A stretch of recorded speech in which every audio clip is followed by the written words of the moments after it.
ಅಂದರೆ ರಾಜ್ಯ ಸರ್ಕಾರಿ ನೌಕರರು ಪಡೆಯುತ್ತಿರುವ ಒಂದು ರಜೆಗಳ ಬಗ್ಗೆ ನಾವು ತಿಳಿದುಕೊಳ್ಳೋಣ. ಇಲ್ಲಿ ಸಾಂದರ್ಭಿಕ ರಜೆ ಆಗಿರಬಹುದು ಮತ್ತು ಗಳಿಕೆ ರಜೆ ಆಗಿರಬಹುದು ಮತ್ತು ಯಾವುದೇ ರೀತಿ ಪೆಟರ್ನಿಟಿ ಲೀವ್ ಆಗಿರಬಹುದು ಮತ್ತು ಶಿಶುಪಾಲನಾ ರಜೆ ಆಗಿರ್ಬೋದು. ಎಲ್ಲ ರೀತಿಯ ರಜೆಗಳ ಬಗ್ಗೆ ಯಾವ ರೀತಿಯಾಗಿ ನಿಯಮಗಳಿದ್ದಾವೆ, ಆ ಒಂದು ಲೀವ್ ರೂಲ್ಸ್ಗಳನ್ನು ತಿಳಿದುಕೊಳ್ಳೋಣ. ಹಾಗಾಗಿ ರಜಾ ನಿಯಮಗಳು ತಿಳಿದುಕೊಳ್ಳೋದು ರಾಜ್ಯ ಸರ್ಕಾರಿ ನೌಕರರಿಗೆ ಬಹಳಷ್ಟು ಇಂಪಾರ್ಟೆಂಟ್ ಆಗಿರುತ್ತದೆ. ಹಾಗಾಗಿ ಬಹಳಷ್ಟು ಜನ ಈ ಕ್ವಶನ್ಸ್ಗಳನ್ನು ರೈಸ್ ಮಾಡಿದ್ರು, ಸರ್ಕಾರಿ ನೌಕರರ ರಜಾ ನಿಯಮಗಳ ಬಗ್ಗೆ ತಿಳಿಸ್ಕೊಡಿ ಅಂತ. ಹಾಗಾಗಿ ನಾವು ನೋಡ್ತಾ ಹೋಗೋಣ. ರಾಜ್ಯದ ಸರ್ಕಾರಿ ನೌಕರರಿಗೆ ಸಂಬಂಧಿಸಿದಂಥ ರಜಾ ನಿಯಮಗಳು ಏನೇನಿದ್ದಾವೆ ಮತ್ತು ನಿರ್ಬಂಧನೆಗಳು ಏನಿದೆ ಮತ್ತು ನಿಯಮಗಳಿಗೆ ಸಂಬಂಧಿಸಿದಂಥ ಸಂಪೂರ್ಣವಾದ ಮಾಹಿತಿಯನ್ನು ನಾವು ತಿಳಿದುಕೊತಾ ಹೋಗೋಣ. ಯಾರೆಲ್ಲ ಮಾಹಿತಿ ನೋಡ್ತಾ ಇದ್ದೀರಾ ದಯವಿಟ್ಟು ಚಾನಲ್ಗೆ ಸಬ್ಸ್ಕ್ರೈಬ್ ಆಗಿಲ್ಲ ಅಂದರೆ ಸಬ್ಸ್ಕ್ರೈಬ್ ಮಾಡ್ಕೊಳ್ಳಿ ಮತ್ತು ಮಾಹಿತಿಗೆ ಲೈಕ್ ಮಾಡಿ ಅಂತ ಹೇಳ್ತಾ ಬನ್ನಿ ನೋಡೋಣ. ಯಾವುದಾದ್ರೂ ಡೌಟ್ಸ್ಗಳಿದ್ರೆ ದಯವಿಟ್ಟು ಕಮೆಂಟ್ಸಲ್ಲಿ ತಿಳಿಸ್ತಾ ಹೋಗಿ ನಾವು ಆ ಒಂದು ಡೌಟ್ಸ್ಗೆ ಪರಿಹಾರವನ್ನು ಕಂಡುಕೊಳ್ಳುವಂಥ ಒಂದು ಕೆಲಸವನ್ನು ಮಾಡೋಣ. ನೋಡ್ತಾ ಇದ್ದೀರಾ ರಜಾ ನಿಯಮಗಳು, ಲೀವ್ ರೂಲ್ಸ್ ಅಂತ ಏನೋ ಈ ಒಂದು ನಿಯಮ 105ರಿಂದ 206ರವರೆಗೆ ಬರುವಂಥದ್ದು. ಸರ್ಕಾರಿ ನೌಕರನು ಈ ಕೆಳಕಂಡ ನಿರ್ಬಂಧನೆಗೆ ಒಳಪಟ್ಟು ರಜಾ ಸೌಲಭ್ಯಗಳನ್ನು ಪಡೆಯಬಹುದು ಎಂಬುದರ ಬಗ್ಗೆ ಕೆಳಕಂಡಂತೆ ಕೆಲವೊಂದಿಷ್ಟು ನಿರ್ಬಂಧನೆಗಳನ್ನು ಹೇರಲಾಗಿದೆ. ಆ ಒಂದು ನಿರ್ಬಂಧನೆಗಳಿಗೆ ಸಿಲುಕಿ ಒಂದು ಒಳಪಟ್ಟು ಒಂದು ರಜಾ ಸೌಲಭ್ಯಗಳು ಪಡಿಬಹುದು, ಕೆಲವೊಂದಿಷ್ಟು ನಿರ್ಬಂಧನೆಗಳನ್ನು ಹೇರಲಾಗಿದೆ. ಹಾಗಾಗಿ ಯಾವ ರೀತಿಯಂತ ಒಂದು ನಿರ್ಬಂಧನೆಗಳಿದ್ದಾವೆ ಮತ್ತು ಯಾವ ರೀತಿಯಂತ ಒಂದು ಕೆಲವೊಂದಿಷ್ಟು ಪಾಯಿಂಟ್ಸ್ಗಳನ್ನು ಕೆಲವೊಂದಿಷ್ಟು ನಿಯಮಗಳನ್ನು ಇಟ್ಟಿದ್ದಾರೆ. ಒಂದನೇದಾಗಿ ಸಕ್ಷಮ ಪ್ರಾಧಿಕಾರದಿಂದ ಪೂರ್ವ ಅನುಮತಿ ಪಡೆಯಬೇಕು. ಸಕ್ಷಮ ಪ್ರಾಧಿಕಾರ ಎಂದರೆ ರಜೆ ಮಂಜೂರು ಮಾಡುವ ಪ್ರಾಧಿಕಾರ ಎಂಬುದರ ಬಗ್ಗೆ. ಅಂದರೆ ನಾವು ಶಿಕ್ಷಣ ಇಲಾಖೆಯಲ್ಲಿ ನೋಡೋದಾದ್ರೆ BO ಅವರು ನಿಮಗೆ ಗೊತ್ತಿರುವಂಥ ಒಂದು ವಿಚಾರ. ಹಾಗಾಗಿ ಒಂದು ಪೊಲೀಸ್ ಇಲಾಖೆಯಲ್ಲಿ DYSP ಮೇಲ್ಪಟ್ಟಂತೆ ಈ ಒಂದು ರಜಾ ಪ್ರಾಧಿಕಾರದ ಪೂರ್ವ ಅನುಮತಿ ಇವರಿಂದ ಪಡಿಬೇಕಾಗುತ್ತೆ. ಹಾಗಾಗಿ ರಜೆಯ ಸರ್ಕಾರಿ ನೌಕರರ ಹಕ್ಕಲ್ಲ ಅಂತ ನಿಯಮ ಎಷ್ಟಿರುತ್ತೆ, 107 ಹೇಳುತ್ತೆ. 2ನೇ ಪಾಯಿಂಟಲ್ಲಿ ನೋಡ್ತಾ ಇದ್ದೀರಾ, ಸರ್ಕಾರಿ ನೌಕರರಿಗೆ ಒಂದು ರಜೆ ಎಂಬುದು ಹಕ್ಕಲ್ಲ. ಯಾಕಂದ್ರೆ ರಾಜ್ಯದಲ್ಲಿ ಅವರ ಒಂದು ಸೇವೆ ಬೇಕಾದ್ರೆ ಅವರಿಗೆ ಒಂದು ರಜೆಯಿಂದ ತೆಗೆದುಕೊಳ್ಬೇಕು, ವಾಪಸ್ಸು ಕರೆಸಿಕೊಳ್ಳುವಂತ ಕೆಲಸನ ಸಹ ಮಾಡಬಹುದು. ಅವರಿಗೆ ಈ ಒಂದು ಹಕ್ಕನ್ನು ನೀಡಲಾಗಿಲ್ಲ ಎಂಬುದರ ಬಗ್ಗೆ ನಿಯಮ 107 ಹೇಳುತ್ತೆ. ಮೂರನೇದಾಗಿ ಸಾರ್ವಜನಿಕ ಸೇವಾ ಅಗತ್ಯತೆಯನ್ನು ರಜೆ ಮಂಜೂರು ಮಾಡುವ ಪ್ರಾಧಿಕಾರವು ಕೋರಿರುವ ಒಂದು ರಜೆಯನ್ನು ತಿರಸ್ಕರಿಸಬಹುದು ಎಂಬುದರ ಬಗ್ಗೆ. ಏನಂದ್ರೆ ನೀವೇನಾದ್ರೂ ರಜೆಯನ್ನು ಕೋರಿರ್ತೀರಾ, ಹಾಗಾಗಿ ಆ ಒಂದು ರಜೆಯನ್ನು ಕೋರಿದಾಗ ಆ ಒಂದು ಸಾರ್ವಜನಿಕ ಸಾರ್ವಜನಿಕ ಸೇವಾ ಅಗತ್ಯತೆಯನ್ನು ರಜೆ ಮಂಜೂರು ಮಾಡುವ ಪ್ರಾಧಿಕಾರವು ಕೋರಿರುವ ರಜೆಯನ್ನು ತಿರಸ್ಕರಿಸಬಹುದು ಎಂಬುದರ ಬಗ್ಗೆ ಈಗಾಗಲೇ ಮಂಜೂರಾಗಿದ್ದರೆ ರದ್ದುಪಡಿಸಬಹುದು ನಿಯಮ 107 ಹೇಳುತ್ತೆ. ಹಾಗಾಗಿ ಈ ರೀತಿಯಂತ ಕೆಲವೊಂದಿಷ್ಟು ನಿರ್ಬಂಧನೆಗಳು, ಕೆಲವೊಂದಿಷ್ಟು ಈ ಒಂದು ನಿಯಮಗಳು, ರೂಲ್ಸ್ಗಳಿದ್ದಾವೆ. ನಾಲ್ಕನೇದಾಗಿ ಸಮರ್ಥನೀಯ ಕಾರಣಗಳಲ್ಲಿದ್ದಲ್ಲಿ ಅನಧಿಕ ಗೈರುಹಾಜರಾದರೆ ದುರ್ನಡತೆಗೆ ಇಲಾಖಾ ವಿಚಾರಣೆ ನಡೆಸಬಹುದು. ಡಿ ಇಡಬಹುದು, ಡಿಪಾರ್ಟ್ಮೆಂಟ್ ಇನ್ಕ್ವೈರಿ ಇಡಬಹುದು ಎಂಬುದರ ಬಗ್ಗೆ ನಿಯಮ 106A ಹೇಳುತ್ತೆ. ದಯವಿಟ್ಟು ಮಾಹಿತಿಯನ್ನು ತಿಳಿತಾ ಹೋಗಿ. ರಾಜ್ಯದಲ್ಲಿ ಸರ್ಕಾರಿ ನೌಕರರಿಗೆ ನೀಡುವಂತ ರಜೆಗಳ ಬಗ್ಗೆ ತಿಳಿತಾ ಇದ್ದೀರಾ. ರಜೆಗಳಲ್ಲಿ ಯಾವ ರೀತಿಯಾಗಿ ನಿರ್ಬಂಧನೆಗೆ ಒಳಪಟ್ಟು ರಜಾ ಸೌಲಭ್ಯ ಪಡೆಯಬಹುದು ಎಂಬುದರ ಬಗ್ಗೆ ಸರ್ಕಾರಿ ನೌಕರರಿಗೆ ಇವೆಲ್ಲ ನಿರ್ಬಂಧನೆಗಳು ಇರ್ತವೆ. ಹಾಗಾಗಿ ನಾವು ಮತ್ತೆ 5ನೇ ಪಾಯಿಂಟ್ ನೋಡ್ತಾ ಇದ್ರೆ ಮುಷ್ಕರದಲ್ಲಿ ಭಾಗವಹಿಸಿದ್ದಲ್ಲಿ ಕಾನೂನು ಬಾಹಿರವೆಂದು ಪರಿಗಣಿಸಿ ಕ್ರಮ ಜರುಗಿಸಬಹುದು ಎಂಬುದರ ಬಗ್ಗೆ. ನಿಮ್ಗೆಲ್ಲ ಗೊತ್ತಿದೆ, ಅನಿರ್ದಿಷ್ಟ ಅವಧಿ ಮುಷ್ಕರಗಳು ನಡೀತಾ ಇರ್ತವೆ. ಹಾಗಾಗಿ ಅದರಲ್ಲಿ ಏನಾದರೂ ರಾಜ್ಯದ ಸರ್ಕಾರಿ ನೌಕರನು ಭಾಗವಹಿಸಿದ್ರೆ ಅವರ ಮೇಲೆ ಕ್ರಮ ಜರುಗಿಸಬಹುದು ಅಂತ ನಿಯಮ 106B ಹೇಳುತ್ತೆ ಎಂಬುದರ ಮೇಲೆ ಇಲ್ಲಿಗೂ ನೀವು ಸಂಪೂರ್ಣವಾಗಿ ಪುಷ್ಟಿ ಮಾಡಿಕೊಳ್ಬಹುದು.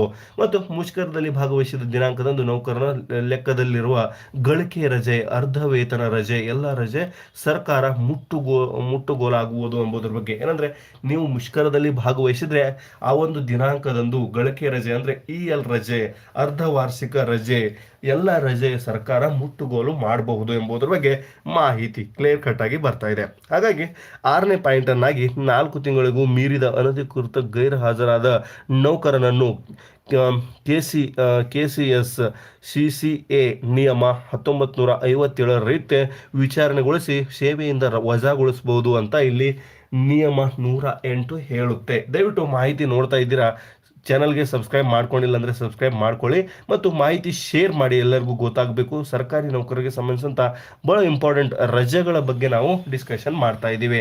ನೆಕ್ಸ್ಟ್ ನಾವು ಸ್ಕ್ರೋಲ್ ಮಾಡ್ತಾ ಹೋದರೆ ಮಾಹಿತಿ ಯಾವ ರೀತಿಯಾಗಿ ಇದೆ ಎಂಬುದರ ಬಗ್ಗೆ ನಾವು ನೋಡ್ತಾ ಹೋಗೋಣ. ದಯವಿಟ್ಟು ಮಾಹಿತಿ ನೋಡ್ತಾ ಇದ್ರೆ ಒಂದು ರಜೆಯನ್ನು ಮತ್ತೊಂದು ರಜೆಯೊಂದಿಗೆ ಸಂಯೋಜಿಸಬಹುದು, ಆದರೆ ಆಕಸ್ಮಿಕ ರಜೆಯನ್ನು ಸಂಯೋಜಿಸಲು ಅವಕಾಶವಿಲ್ಲ ಅಂತ ನಿಯಮ 109 ಹೇಳುತ್ತೆ. ಏನಂದ್ರೆ ರಜೆಗಳನ್ನು ಒಂದು ರಜೆ ಇನ್ನೊಂದು ರಜೆ ಜೊತೆಗೆ ಹೋಗಬಹುದು ಅಂತ ಇಲ್ಲಿ ಹೇಳಲಾಗ್ತಾ ಇದೆ. ಆದ್ರೆ ಒಂದು CL ರಜೆ, ಕ್ಯಾಶುವಲ್ ಲೀವ್ ಏನಿದೆಯಲ್ಲ, ಆಕಸ್ಮಿಕ ರಜೆ, ಸಾಂದರ್ಭಿಕ ರಜೆ ಅಂತ ಕರೀತಾರೆ. ನೀವು ಕನ್ಫ್ಯೂಸ್ ಮಾಡ್ಕೋಬೇಡಿ. CL ಅಂದ್ರೆ ಕ್ಯಾಶುವಲ್ ಲೀವ್ ಅಂತ ಇಂಗ್ಲಿಷ್ ಅಲ್ಲಿ ಕರೀತಾರೆ, ಆಂಗ್ಲ ಭಾಷೆಯಲ್ಲಿ. ಕನ್ನಡದಲ್ಲಿ ಸಾಂದರ್ಭಿಕ ಮತ್ತು ಆಕಸ್ಮಿಕ ರಜೆ ಅಂತ ಈ ಒಂದು CL ಗೆನೆ ಕರೆಯೋದು.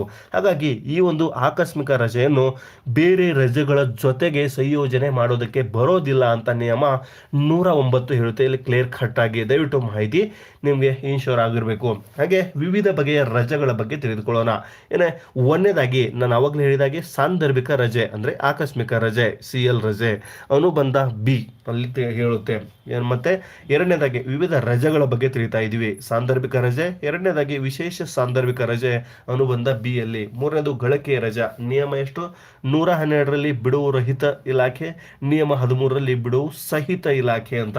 ಏನಂದ್ರೆ ಬಿಡುವು ರಹಿತ ಇಲಾಖೆ ಎಲ್ಲಾ ಒಂದು ಬಿಡುವು ರಹಿತ ಇಲಾಖೆನೆ. ಬಿಡುವು ಸಹಿತ ಇಲಾಖೆ ಯಾವುದಂದ್ರೆ ಅಲ್ಲಿ ಶಿಕ್ಷಣ ಇಲಾಖೆಯಲ್ಲಿ ಒಂದು ಕೆಲವೊಂದಿಷ್ಟು ಪರ್ಟಿಕ್ಯುಲರ್ ಆಗಿ ಒಂದು ನೇಮಕಗೊಂಡಿರುವಂತ ನೌಕರರಿಗೆ ಅಲ್ಲಿ ಒಂದು ಇಲ್ಲಿ ನೌಕರರಿಗೆ ಆ ಶಿಕ್ಷಣ ಇಲಾಖೆಯಲ್ಲಿ ಕೆಲವೊಂದಿಷ್ಟು ಜನರಿಗೆ ಬಿಡುವು ಸಹಿತ ಒಂದು ಇಲಾಖೆ ಸಹ ಅದಕ್ಕೆ ಘೋಷಿಸಲಾಗಿದೆ. ನಿಮಗೆಲ್ಲ ಗೊತ್ತಿದೆ ಒಂದು ವಿಚಾರ. ಹಾಗಾಗಿ ನಾಲ್ಕನೇದಾಗಿ ಅರ್ಧ ವೇತನ ರಜೆ, ಮತ್ತು ಐದನೇದಾಗಿ ಪರಿವರ್ತಿತ ರಜೆ, ಆರನೇದಾಗಿ ಹಕ್ಕಿನಲ್ಲಿ ಇಲ್ಲದ ರಜೆ, ಏಳನೇದಾಗಿ ಅಸಾಧಾರಣ ರಜೆ, ಎಂಟನೇದಾಗಿ ಪರೀಕ್ಷಾ ರಜೆ. ಹಾಗಾಗಿ ಒಂಬತ್ತನೇದಾಗಿ ಹೆರಿಗೆ ರಜೆ ಎಂಬುದ್ರ ಬಗ್ಗೆ ಎಲ್ಲಾ ರಜೆಗಳ ಬಗ್ಗೆನೂ ಸಹ ನಾವು ತಿಳಿದುಕೊಳ್ತಾ ಹೋಗೋಣ. ಒಂದನೇದಾಗಿ ಸಂಪೂರ್ಣವಾಗಿ ಸ್ಪಷ್ಟತೆಯನ್ನು ಪಡೆದುಕೊಳ್ಳೋಣ. ಸರ್ಕಾರಿ ನೌಕರರಿಗೆ ಬೇಕಾಗಿರುವಂತ ಎಲ್ಲಾ ನಿಯಮಗಳು ಇಲ್ಲಿ ಕೊಡಲಾಗಿದೆ. ಮತ್ತು ನಿಮಗೆ ಯಾವುದಾದ್ರೂ ಡೌಟ್ಸ್ಗಳಿದ್ರೆ ದಯವಿಟ್ಟು ಕಮೆಂಟ್ಸ್ ಅಲ್ಲಿ ತಿಳಿಸಿ. ಯಾವುದೇ ರೀತಿಯಂತ ಒಂದು ಇಲ್ಲಿ ಒಂದು ಬೇಜವಾಬ್ದಾರಿ ತೋರಿಸಲ್ಲ. ಸರ್ಕಾರಿ ನೌಕರರಿಗೆ ಸಂಬಂಧಿಸಿದಂತೆ ಒಂದು ಮಾಹಿತಿಯನ್ನು ಹುಡುಕಿ ನಿಮಗೆ ತಲುಪಿಸುವಂತ ಕೆಲಸವನ್ನು ನಾವು ಮಾಡ್ತೀವಿ. ಟೋಟಲ್ ಆಗಿ 9 ಬಗೆಯ ರಜೆಗಳಿದಾವೆ. ಆ ಒಂದು ರಜೆಗಳ ಬಗ್ಗೆ ಸಂಪೂರ್ಣವಾಗಿ ಡಿಸ್ಕಷನ್ ಮಾಡ್ತಾ ಹೋಗೋಣ. ಮತ್ತು 10ನೇದಾಗಿ ಪಿತೃತ್ವ ರಜೆ, 11ನೇದಾಗಿ ವಿಶೇಷ ದುರ್ಬಲತೆ ರಜೆ ಅಂತ ನೀಡಲಾಗಿದೆ. ವಿವಿಧ ಬಗೆಯ ರಜೆಗಳ ಬಗ್ಗೆ ನಾವು ನೋಡ್ತಾ ಹೋದ್ರೆ ಟೋಟಲ್ ಆಗಿ 11 ರಜೆಗಳು ಬರ್ತವೆ.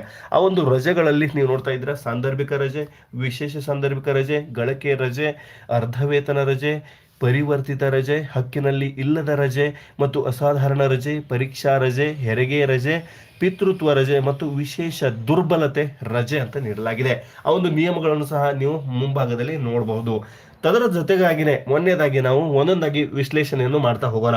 ಹಾಗಾಗಿ ದಯವಿಟ್ಟು ಮಾಹಿತಿ ನೋಡ್ತಾ ಇದ್ದೀರಾ, ಲೈಕ್ ಮಾಡೋದನ್ನು ಮರಿಬೇಡಿ. ಯಾಕಂದ್ರೆ ನಿಮ್ಮ ಒಂದು ಲೈಕ್ ನಮಗೆ ಬಹಳಷ್ಟು ಇಂಪಾರ್ಟೆಂಟ್ ಆಗಿರುತ್ತೆ. ಮತ್ತು ಚಾನಲ್ಗೆ ಸಬ್ಸ್ಕ್ರೈಬ್ ಆಗಿಲ್ಲ ಅಂದ್ರೆ ಸಬ್ಸ್ಕ್ರೈಬ್ ಮಾಡ್ಕೊಳ್ಳಿ ಅಂತ ಹೇಳ್ತಾ ಬನ್ನಿ ನೋಡೋಣ. ಒಂದನೇದಾಗಿ ಒಂದು ಸಂಪೂರ್ಣವಾಗಿ ವಿಶ್ಲೇಷಣೆಯನ್ನು ಮಾಡಿಕೊಳ್ಳೋಣ ಈ ಒಂದು ಸಾಂದರ್ಭಿಕ ರಜೆ ಬಗ್ಗೆ. ಟೋಟಲ್ 11 ರಜೆಯಲ್ಲಿ ಒಂದನೇದಾಗಿ ಸಾಂದರ್ಭಿಕ ರಜೆ ಬಗ್ಗೆ ನೋಡ್ತಾ ಹೋಗೋಣ.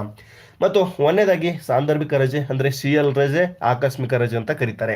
ಆ ಒಂದು ಆಕಸ್ಮಿಕ ರಜೆ ಸರ್ಕಾರಿ ನೌಕರನ ಸೇವೆಯ ಮೊದಲ 1 ವರ್ಷದ ಸೇವಾವಧಿಯಲ್ಲಿ 1 ತಿಂಗಳ ಕರ್ತವ್ಯದ ನಂತರ 1 ದಿನದ ರಜೆ ಅಂತ ಇದಕ್ಕೆ. ಏನಂದ್ರೆ ನೀವೇನಾದ್ರೂ ಹೊಸದಾಗಿ ಜಾಯಿನ್ ಆದ್ರೆ ಮೊದಲು ಇಲ್ಲಿ 1 ತಿಂಗಳ ಕರ್ತವ್ಯ ನಿರ್ವಹಿಸಿದಲ್ಲಿ ನಿಮ್ಗೆ ಈ ರಜೆಗಳು ಸಿಗುವುದು ಖಂಡಿತವಾಗಿ ಸಿಗ್ತವೆ ಎಂಬುದರ ಬಗ್ಗೆ ಮಾಹಿತಿ. ತದನಂತರ ಒಂದು ಎರಡನೇ ಪಾಯಿಂಟ್ ಏನಿದೆ ಅಂದ್ರೆ ಆ ನಂತರ ಪ್ರತಿ ಕ್ಯಾಲೆಂಡರ್ ವರ್ಷಕ್ಕೆ 15 ದಿನಗಳ ಮುಂಗಡವಾಗಿ ಜಮೆಯಾಗಿ ಅತಿರಿಕ್ತವಾಗಿ ಗರಿಷ್ಠ 7 ದಿನಗಳ ಸಾರ್ವತ್ರಿಕ ರಜೆಯೊಂದಿಗೆ ಸಂಯೋಜಿಸಿದಾಗ ಗರಿಷ್ಠ 10 ದಿನಗಳು ಎಂಬುದರ ಬಗ್ಗೆ ಮಾಹಿತಿ ಬಹಳಷ್ಟು ಸ್ಪಷ್ಟವಾಗಿದೆ. ಏನಂದ್ರೆ ಪ್ರತಿ ಕ್ಯಾಲೆಂಡರ್ ವರ್ಷ ಅಂದ್ರೆ ಉದಾಹರಣೆಗೆ ತೆಗೆದುಕೊಳ್ಳೋಣ, 2023 ಮುಗಿತಾ ಬಂತು. 2023ರಲ್ಲಿನೇ ನಿಮ್ಮ ಒಂದು ಅಕೌಂಟಿಗೆ 15 CLಗಳು ಬಂದಿರ್ತವೆ. ನೀವು ಎಷ್ಟು ಯೂಸ್ ಮಾಡಿದ್ದೀರಾ ಎಂಬುದ್ರ ಬಗ್ಗೆ ನಿಮಗೆ ಗೊತ್ತಿರುವಂತಹ ಒಂದು ವಿಚಾರ. 15ಕ್ಕೆ 15 ಯೂಸ್ ಮಾಡಿದರೆ ನಿಮ್ಗೆ ಎಲ್ಲ ಒಂದು ಸಂಪೂರ್ಣವಾಗಿ 100% ಅಷ್ಟು ನಿಮ್ದೆಲ್ಲ ಯೂಸ್ ಆಗಿದೆ ಅಂತ. ಆದ್ರೆ ಅದರಲ್ಲಿ 10 ಯೂಸ್ ಮಾಡಿರ್ತೀರ, 5 ಉಳಿದ್ರೆ ಆ ಒಂದು ರಜೆಗಳು ವೇಸ್ಟ್ ಆಗ್ತವೆ ಎಂಬುದ್ರ ಬಗ್ಗೆ ನೀವು ಇನ್ಶೋರ್ ಇಲ್ಲಿ ನಿಮಗೆ ಗೊತ್ತಾಗಬೇಕಾಗಿರುವಂತ ಒಂದು ವಿಚಾರ. ಹಾಗಾದ್ರೆ ಮತ್ತೆ ನೆಕ್ಸ್ಟ್ ಮುಂದಿನ ವರ್ಷದಲ್ಲಿ 2024ರಲ್ಲಿ ಮತ್ತೆ ಒಂದು 15 ರಜೆಗಳು ಪ್ಲಸ್ ಆಗುವುದು ಎಲ್ಲ ಗೊತ್ತಿರುವಂತ ಒಂದು ವಿಚಾರ. ಹಾಗಾಗಿ 15 ಒಂದು ವರ್ಷಕ್ಕೆ 15 ರಜೆಗಳು ಬರ್ತಾ ಇರ್ತವೆ. ನೀವು ಯೂಸ್ ಮಾಡಿದ್ರೆ ಆ ಯೂಸ್ ಆಗ್ತವೆ, ಇಲ್ಲ ಅಂದ್ರೆ ಮತ್ತೆ ಅವು ರಿನ್ಯೂವಲ್ ಆಗುವಂಥದ್ದು. ಅಂದ್ರೆ ಈ ವರ್ಷಕ್ಕೆ ಯೂಸ್ ಮಾಡಬೇಕು, ಮುಂದಿನ ವರ್ಷದಲ್ಲಿ ಹೊಸ ರಜೆಗಳು ಬರ್ತಾ ಇರ್ತವೆ. ಅಂದ್ರೆ ಇದರಲ್ಲಿ EL ರಜೆಗಳು ಬಂದ್ಬಿಟ್ರೆ ಈ ವರ್ಷದಲ್ಲಿ ಇರುವಂತಹ EL ರಜೆಗಳು ಮುಂದಿನ ವರ್ಷದಲ್ಲಿ ಪ್ಲಸ್ ಆಗ್ತವೆ. ಆದ್ರೆ CL ರಜೆಗಳು ಪ್ಲಸ್ ಆಗೋದಿಲ್ಲ. CL ರಜೆಗಳು ಈ ವರ್ಷದಲ್ಲಿ 15 ಇದ್ರೆ ಈ ವರ್ಷಕ್ಕೆ ಅವು ಮುಕ್ತಾಯವಾಗಿ ನೆಕ್ಸ್ಟ್ ವರ್ಷಕ್ಕೆ ಮತ್ತೆ 15 ರಜೆಗಳು ಬರ್ತಾ ಇರ್ತವೆ. ದಯವಿಟ್ಟು ಮಾಹಿತಿಯನ್ನು ಕನ್ಫ್ಯೂಸ್ ಮಾಡ್ಕೋಬೇಡಿ. ವರ್ಷಕ್ಕೆ 15 ರಜೆಗಳು CL ರಜೆಗಳು ಇರ್ತವೆ. ಒಂದು ಗರಿಷ್ಠ 7 ದಿನಗಳು ಸಾರ್ವತ್ರಿಕ ರಜೆಯೊಂದಿಗೆ ಸಂಯೋಜಿಸಿದಾಗ ಗರಿಷ್ಠ 10 ದಿನಗಳವರೆಗೆ ನೀವು ಹೋಗ್ಬೋದು ಎಂಬುದರ ಬಗ್ಗೆ. ಏನಂದ್ರೆ ಒಂದು CL ಪಡಿಬೇಕಂದ್ರೆ ನೀವು ಮತ್ತೆ ಇದಕ್ಕೆ ಯಾವ ರೀತಿ ಅಂದ್ರೆ 7 ದಿನಗಳು ಮಾತ್ರ ಪಡಿಬಹುದು, ಮತ್ತು ಒಂದು ಸಾರ್ವತ್ರಿಕ ರಜೆಯೊಂದಿಗೆ ನೀವು ಏನಾದರೂ ಹೋದ್ರೆ ಗರಿಷ್ಠವಾಗಿ ಎಷ್ಟು ದಿನಗಳವರೆಗೆ ಅಂದ್ರೆ 10 ದಿನಗಳು ಮೀರಬಾರದಾಗಿರುತ್ತದೆ ಎಂಬುದರ ಬಗ್ಗೆ ಮಾಹಿತಿಯನ್ನು ಸಂಪೂರ್ಣವಾಗಿ ತಿಳಿದುಕೊಳ್ಳಿ. ತದನಂತರ ಡಿಸೆಂಬರ್ ಹಂತದೊಳಗೆ ಉಪಯೋಗಿಸಿಕೊಳ್ಳದಿದ್ದಲ್ಲಿ ವ್ಯಯವಾಗುವುದು. ನಾನು ಅವಾಗಲೇ ನಿಮಗೆ ಹೇಳಿದ್ದೀನಿ.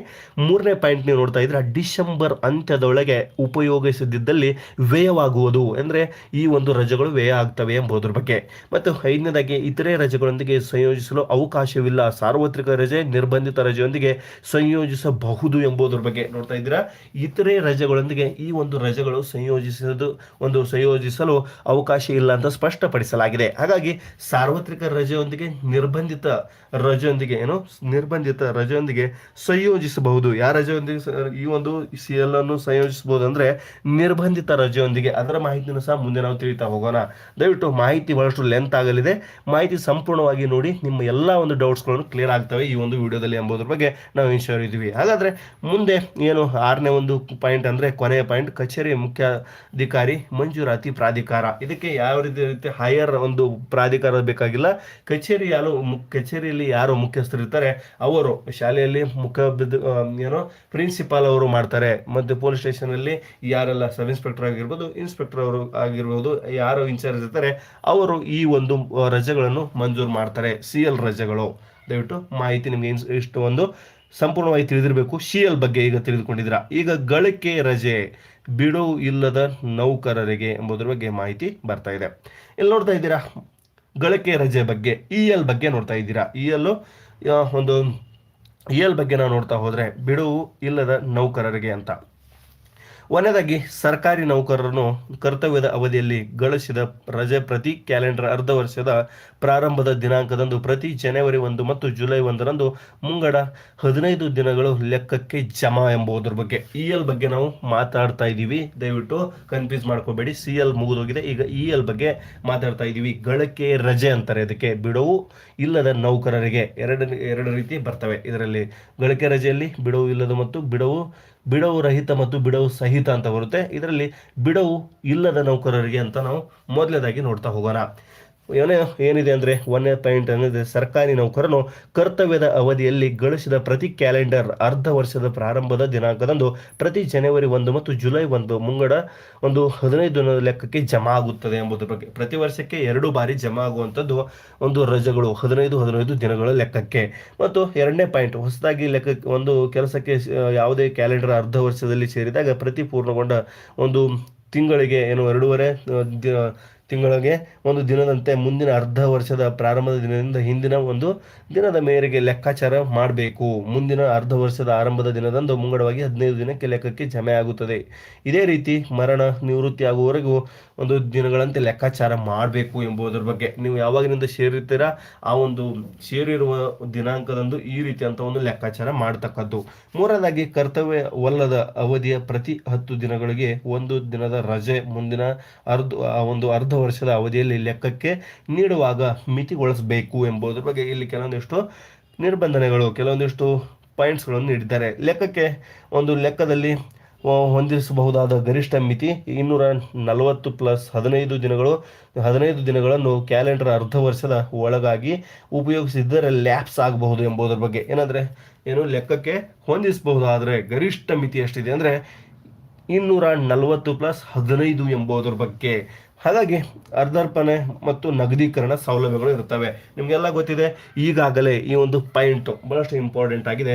ಯಾವ ಪಾಯಿಂಟ್ ಅಂದ್ರೆ ಈ ಒಂದು ಪಾಯಿಂಟ್ ನೋಡ್ತಾ ಇದ್ದಿರಲ್ಲ, ಒಂದು ನಗದೀಕರಣ ಸೌಲಭ್ಯ. 2024ನೇ ಸಾಲಿನ ಗಳಿಕೆ ರಜೆ ನಗದೀಕರಣ ಸೌಲಭ್ಯ ಈಗ ರಾಜ್ಯ ಸರ್ಕಾರದಿಂದ ಅಧಿಕೃತವಾದಂಥ ಮಾಹಿತಿ ಬಂದಾಗಿದೆ. ಯಾರೆಲ್ಲ ಒಂದು 15 ದಿನಗಳ ಒಂದು ಅವಧಿಗೆ ತಮ್ಮ ಒಂದು ರಜೆಗಳನ್ನು ನಗದೀಕರಣ ಮಾಡ್ಬೇಕಂತ ಇದ್ರೆ ದಯವಿಟ್ಟು ನೀವು ಒಂದು ನಗದೀಕರಣ ಮಾಡಿಕೊಳ್ಬೋದು. ಅದರ ಒಂದು ಪಾಯಿಂಟ್ನು ಸಹ ಆ್ಯಡ್ ಮಾಡಲಾಗಿದೆ. ಇಲ್ಲಿ ನಗದೀಕರಣ ಅಂತ ಸೌಲಭ್ಯ ಅಂತ ನೀಡಲಾಗಿದೆ. EL ರಜೆಗಳನ್ನು ನಗದೀಕರಣ ಮಾಡ್ಕೋಬಹುದು. ಮತ್ತು ಗಳಿಕೆ ರಜೆಯನ್ನು ಅರ್ಧ ವರ್ಷದಿಂದ ಮುಂದಿನ ಅರ್ಧ ವರ್ಷದ ಅವಧಿಗೆ ಮೇರೆಗೆ ಉಪಯೋಗಿಸಿದರೆ ಒಂದು 26/6/2007 10/7/2007 ಅಥವಾ ಅಂದರೆ ಆ ಒಂದು ಡೇಟ್ಗಳಿಗೆ ಆ ಒಂದು ಫಾರ್ ಎಕ್ಸಾಂಪಲ್ ಉಪಯೋಗಿಸಿದರೆ ಯಾವ ರೀತಿಯಾಗಿ ಜಮೆ ಆಗ್ತವೆ ಎಂಬುದರ ಬಗ್ಗೆ. ಅಂದರೆ ಇಲ್ಲಿ ರಜೆ ಜಮೆ ಮಾಡಿ ನಂತರ ಅವಧಿಯಲ್ಲಿ ಉಪಯೋಗಿಸಿಕೊಂಡ್ರೆ ರಜೆಯನ್ನು ಲೆಕ್ಕದಿಂದ ಕಳೆಯಬಹುದು ಅಂತ. ಇಲ್ಲೇ ಏನಾದರೆ ವರ್ಷಕ್ಕೆ 2 ಬಾರಿ ಬರತಕ್ಕದ್ದು ಈ ಒಂದು ರಜೆಗಳು 15 ಅಂತ. ನೀವು ಯಾವ ರೀತಿಯಾಗಿ ಯೂಸ್ ಮಾಡ್ತೀರಾ ಆ ಒಂದು ರಜೆಗಳನ್ನು ನೀವು ಲೆಸ್ ಮಾಡ್ತಾ ಹೋಗ್ತಾ ಇರ್ತಾರೆ. ಹಾಗಾಗಿ ನೀವು ಉದಾಹರಣೆಗೆ 30/6/2007 ಗಳಿಕೆ ರಜೆ 120 ದಿನಗಳು, 5 ದಿನಗಳು ಉಪಯೋಗಿಸಿಕೊಂಡು ಗಳಿಕೆ ರಜೆ 26/6/2007 30/6/2007 ಬಾಕಿ 120 -5 115 ಉಳಿಯೋದು. ಅಂದರೆ ಅದೇನೆ ಉಳಿದಿರುವಂಥ ರಜೆಗಳನ್ನು ಉಳಿಸ್ತಾರೆ. ಯಾವ ರೀತಿಯಾಗಿ ಲೆಸ್ ಮಾಡ್ತಾರೆ ಎಂಬುದರ ಬಗ್ಗೆ ಉದಾಹರಣೆಗಳನ್ನು ಸಂಪೂರ್ಣವಾಗಿ ನೀಡಿದ್ದಾರೆ, ಆ ಹಳೆಯ ಉದಾಹರಣೆಗಳು. ತದನಂತರ ಯಾವ ರೀತಿಯಾಗಿ ನೆಕ್ಸ್ಟ್ ನಾವು ನೋಡ್ತಾ ಹೋದರೆ ಏನಂದರೆ ಅಲ್ಲೇ ಯಾವ ರೀತಿಯಾಗಿ ಅಂದರೆ ಬಿಡುವು ಇಲಾಖೆ ಬಿಡುವು ರಹಿತ ಮತ್ತು ಬಿಡುವು ಸಹಿತ ಅಂತ ಇಲ್ಲಿ ನೀಡಲಾಗಿದೆ. ಈಗ ಎರಡನೇ ಮಾಹಿತಿಯನ್ನು ನಾವು ನೋಡ್ತಾ ಇದ್ದೀವಿ. ಎರಡನೇದ ಮಾಹಿತಿ ಏನಿದೆ ಅಂದರೆ ಬಿಡುವು ಇಲಾಖೆ ನೌಕರರಿಗೆ ಬಗ್ಗೆ ತಿಳಿತಾ ಇದ್ದೀವಿ. ಎರಡನೇ ಪಾಯಿಂಟ್ ಅನ್ನಾಗಿ ಏನಂದರೆ ಸರ್ಕಾರಿ ನೌಕರರು ಕರ್ತವ್ಯದ ಅವಧಿಯಲ್ಲಿ ಅರ್ಜಿಸಿದ ರಜೆಯ ಬಗ್ಗೆ ತಿಳಿತಾ ಇದ್ದೀವಿ. ಪ್ರತಿ ಅರ್ಧ ವರ್ಷದ ಪ್ರಾರಂಭದಲ್ಲಿ ಮುಂಗಡ 5 ದಿನಗಳ ಲೆಕ್ಕ ಜಮೆ ಅಂತ. ಅರ್ಧ ವರ್ಷದಲ್ಲಿ ಸೇವೆಯ ಪ್ರಾರಂಭ ಅಥವಾ ಪೂರ್ಣಗೊಳಿಸಿದ ಸಂದರ್ಭದಲ್ಲಿ ಪ್ರತಿ ತಿಂಗಳು ಕರ್ತವ್ಯದ ಅವಧಿಗೆ ಇಲ್ಲಿ ಅನುಪಾತದಲ್ಲಿ 5/6 ಅನುಪಾತದಲ್ಲಿ ಮುಂದಿನ ವರ್ಷದ ಅವಧಿ ಲೆಕ್ಕಕ್ಕೆ ನೀಡುವಾಗ ಮಿತಿಗೊಳಿಸುವುದು. ಲೆಕ್ಕದಲ್ಲಿ ಹೊಂದಿಸಬಹುದಾದ ಗರಿಷ್ಠ ಮಿತಿ 240 + 5 ದಿನಗಳು ಮತ್ತು ನಗದೀಕರಣ ಸೌಲಭ್ಯ ಲಭ್ಯವಿದೆ ಎಂಬುದರ ಬಗ್ಗೆ. ಬಿಡುವು ಸಹಿತ ಮತ್ತು ಬಿಡುವು ರಹಿತ ಅಂತ 2 ರೀತಿಯಂತ ಅಲ್ಲಿ ಇರುವಂತಹದ್ದು ಇಲಾಖೆಗಳು. ಹಾಗಾಗಿ ಆ ಇಲಾಖೆಗಳಿಗೆ ಬಿಡುವು ಸಹಿತ ಮತ್ತು ಬಿಡುವು ರಹಿತ ಬಗ್ಗೆನೂ ಸಹ ನಾವು ನೋಡ್ತಾ ಇದ್ದೀವಿ ಎರಡನೇದಾಗಿ.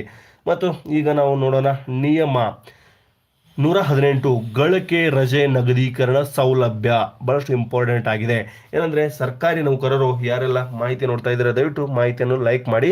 ಮಾಹಿತಿ ಬಹಳಷ್ಟು ಲೆಂತ್ ಆಗಲಿದೆ, ಯಾಕಂದರೆ ಸರ್ಕಾರಿ ನೌಕರರಿಗೆ ಸಂಬಂಧಿಸಿದಂಥ ಎಲ್ಲ ರಜೆಗಳ ಬಗ್ಗೆ ನಾವು ತಿಳಿದುಕೊಳ್ತಾ ಹೋಗೋಣ ಸ್ವಲ್ಪವಾಗಿ. ಯಾಕಂದರೆ ಮಾಹಿತಿಯನ್ನು ಸಂಪೂರ್ಣವಾಗಿ ನೀಡಿದಾಗನೇ ಗೊತ್ತಾಗ್ಬೋದು ಎಲ್ಲ ರೀತಿಗಳ ರಜೆ ಯಾವ ರೀತಿಯಾಗಿ ಇದಾವೆ ಎಂಬುದರ ಬಗ್ಗೆ. ದಯವಿಟ್ಟು ಮಾಹಿತಿ ಸಂಪೂರ್ಣವಾಗಿ ನೋಡ್ತಾ ಹೋಗಿ. ನಿಯಮ 118 ಗಳಿಕೆ ರಜೆ ನಗದೀಕರಣ ಸೌಲಭ್ಯ. ಗಳಿಕೆ ರಜೆ ನಗದೀಕರಣ ಸೌಲಭ್ಯ ನಾನು ಅವಾಗಲೇ ಹೇಳಿದೆ. 2024 ಗಳಿಕೆ ರಜೆ ನಗದೀಕರಣ ಸೌಲಭ್ಯದ ಮಾಹಿತಿ ಈಗಾಗಲೇ ಸರ್ಕಾರದಿಂದ ಬಂದಾಗಿದೆ. ಹಾಗಾಗಿ ಯಾವ ರೀತಿಯಾಗಿ ಯಾವ ರೀತಿಯಂತ ಲೆಕ್ಕಾಚಾರ ಇರುತ್ತೆ ಎಂಬುದರ ಬಗ್ಗೆ ನಾವು ಮಾಹಿತಿಯನ್ನು ತಿಳಿತಾ ಹೋಗೋಣ. ಗಳಿಕೆ ರಜೆ ಅಂದರೆ ರಜೆ ಅಂತ ನಿಮಗೆಲ್ಲ ಗೊತ್ತಿರಬೇಕು. ಹಾಗಾಗಿ ಈಗ ಗಳಿಕೆ ರಜೆ ನಗದೀಕರಣ ಸೌಲಭ್ಯದ ಬಗ್ಗೆ ತಿಳಿತಾ ಹೋಗೋಣ. ಸರ್ಕಾರಿ ನೌಕರನು ಪ್ರತಿ 2 ಕ್ಯಾಲೆಂಡರ್ ವರ್ಷದ ಬ್ಲಾಕ್ ಅವಧಿಯಲ್ಲಿ ಒಮ್ಮೆ ಗರಿಷ್ಠ 30 ದಿನಗಳ ಗಳಿಕೆ ರಜೆಯನ್ನು ಅರ್ಧರಿಸಲು ಮತ್ತು ಅಭಿಮತ ನೀಡಿ ರಜೆ ಸಂಬಳ ನಗದೀಕರಣ ಸೌಲಭ್ಯವನ್ನು ಪಡಿಬಹುದು ಎಂಬುದರ ಬಗ್ಗೆ. ಏನಂದರೆ ರಾಜ್ಯದಲ್ಲಿ ಸರ್ಕಾರಿ ನೌಕರರು ಏನು ಮಾಡಬಹುದು ಅಂದರೆ 15 ದಿನಗಳ ತಮ್ಮ ರಜೆಯನ್ನು ರಜೆಯನ್ನು ಗಳಿಕೆ ರಜೆಯನ್ನು ತಮ್ಮ ಏನಂದರೆ ಎಂಗೇಜ್ಮೆಂಟ್ ಮಾಡ್ಕೋಬಹುದು, ಅಂದರೆ ಕ್ಯಾಶ್ ಅನ್ನಾಗಿ ಪರಿವರ್ತನೆ ಮಾಡ್ಕೋಬಹುದು. ಮತ್ತು ಪರಿವೀಕ್ಷಣಾ ಅವಧಿಯಲ್ಲೂ ಸರ್ಕಾರಿ ನೌಕರರು ತಮ್ಮ ಹಕ್ಕಿನಲ್ಲಿರುವ ಗಳಿಕೆ ರಜೆಯನ್ನು ನಗದೀಕರಣ ಸೌಲಭ್ಯ ಪಡೆಯಬಹುದಾಗಿದೆ. ಆದರೆ ಅವರ ಲೆಕ್ಕದಲ್ಲಿ ಒಟ್ಟು ಹೆಚ್ಚಿನ ಗಳಿಕೆ ರಜೆ ಇರಬೇಕು ಎಂಬುದರ ಬಗ್ಗೆ. ಏನಂದರೆ 31ಕ್ಕಿಂತ ಹೆಚ್ಚಿನ ರಜೆಗಳು ಅವರ ಅಕೌಂಟಲ್ಲಿ ಇರಬೇಕು ಎಂಬುದರ ಬಗ್ಗೆ. ಹೊಸದಾಗಿ ಏನಾದರೂ ಸೇರ್ಪಡೆ ಆಗಿದ್ರೆ ಅವರಲ್ಲಿ ಇಷ್ಟೊಂದು ರಜೆಗಳು ಇರಬೇಕು ಅಂತ. ರಜೆ ಸಂಬಳ ಮೂಲ ವೇತನ ಹುದ್ದೆಗೆ ಮಂಜೂರಾದ ವಿಶೇಷ ವೇತನ DA HRA CCA ಗಳಿಕೆ ರಜೆ ಗರಿಷ್ಠ ದಿನಗಳು ಎಂಬುದರ ಬಗ್ಗೆ ಇಲ್ಲಿ ಹೇಳಲಾಗಿದೆ. ಹಾಗಾಗಿ ನೀವು ಈ ಲೆಕ್ಕಾಚಾರ ನೋಡ್ಬೋದು. ನಿಮಗೆ ಏನಾದರೂ ನಿಮ್ಮ ಗಳಿಕೆ ರಜೆ ನಗದೀಕರಣ ಮಾಡಬೇಕು ಅಂದರೆ 15 ದಿನಗಳ ಗರಿಷ್ಠವಾಗಿ ನೀವು ನಗದೀಕರಣ ಮಾಡ್ಬೋದು. ನಿಮ್ಮ ವೇತನಕ್ಕೆ ಸಮಾನವಾಗಿ ನಗದೀಕರಣ ಮಾಡಿಕೊಡ್ತಾರೆ. 1 ತಿಂಗಳು ಮುಂಚಿತವಾಗಿ ಹೇಳಬೇಕು. 1 ವರ್ಷದಲ್ಲಿ 1 ಬಾರಿ ಮಾತ್ರ ನಗದೀಕರಣ ಮಾಡುವಂಥ ಸೌಲಭ್ಯ ಲಭ್ಯವಿದೆ ಎಲ್ಲ ಕರ್ನಾಟಕ ರಾಜ್ಯ ಸರ್ಕಾರಿ ನೌಕರರಿಗೆ ಎಂಬುದರ ಬಗ್ಗೆ. ಈಗೇನಾದರೂ ಡೌಟ್ಸ್ಗಳಿದ್ರೆ ದಯವಿಟ್ಟು ಕೇಳಿ. ನಗದೀಕರಣಕ್ಕೆ ಸಂಬಂಧಿಸಿದಂತೆ ನಿವೃತ್ತಿ ಪೂರ್ವ ಗಳಿಕೆ ರಜೆ ನಗದೀಕರಣ ಎಂಬುದರ ಬಗ್ಗೆ ಯಾರೆಲ್ಲ ನಿವೃತ್ತಿ ಹೊಂದ್ತಾ ಇದ್ದೀರಾ ಅವರಿಗೆ ಬಹಳಷ್ಟು ಇಂಪಾರ್ಟೆಂಟ್ ಆಗಲಿದೆ ಮಾಹಿತಿ. ಏನಂದರೆ ನಿವೃತ್ತಿ ವಯಸ್ಸು ತಲುಪಿದ ನಂತರ ನಿವೃತ್ತಿ ಹೊಂದುವ ಒಂದು ಸರ್ಕಾರಿ ನೌಕರರ ರಜೆ ಮಂಜೂರು ಮಾಡುವ ಅಧಿಕಾರಿಯೇ ತಾನಾಗಿಯೇ ನೌಕರನಿಂದ ಅರ್ಜಿ ಬೇಕಾಗಿಲ್ಲ. ನಿವೃತ್ತಿ ದಿನಾಂಕದಲ್ಲಿ ನೌಕರನ ಲೆಕ್ಕದಲ್ಲಿ ಹೊಂದಿರುವ ಗಳಿಕೆ ರಜೆ ಗರಿಷ್ಠ ಮಿತಿ ಒಂದು 240 ದಿನಗಳಿಗೆ ಒಳಪಟ್ಟು ರಜೆ